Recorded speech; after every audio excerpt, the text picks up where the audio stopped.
L'architecture et l'aménagement urbain sont les deux déterminants les plus importants de notre santé. Voilà le point central de l'exposition « Comment allons-nous à Grenoble ?» à l'ancien musée de peinture. Présentée par la Fondation Aya, elle se construit autour d'une problématique.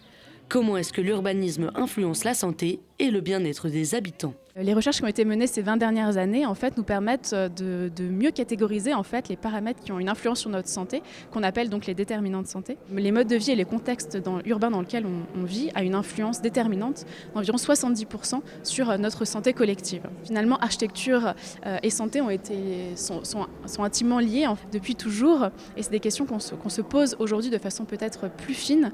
Face à cet enjeu de santé publique, les autorités grenobloises se disent conscientes de leurs responsabilités. Le truc, c'est de me dire comment j'intègre ces 70%. Quand on crée un nouveau quartier, quand on fabrique la ville, comment on décline tout ça pour faire en sorte de créer des quartiers qui soient favorables à la santé. Donc en gros, c'est ce qu'on va manger, c'est ce qu'on va respirer, c'est comment on va bouger, c'est notre santé mentale aussi, est-ce qu'on va rencontrer des gens, apprendre des nouvelles choses, pouvoir avoir accès à de la culture par exemple. La santé des citadins est donc une équation à multiples inconnus.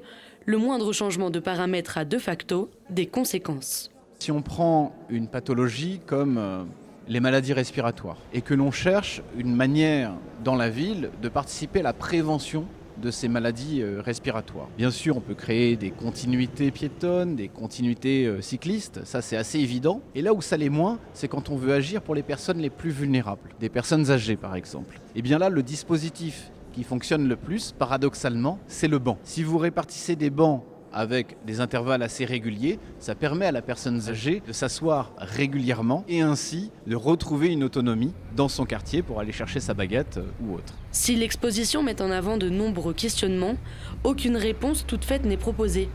Un choix de ces créateurs qui ont préféré suggérer une myriade de pistes de réflexion. Ils appellent les visiteurs et citoyens à se questionner quant à l'amélioration de leur cadre de vie pour leur santé et celle de tous.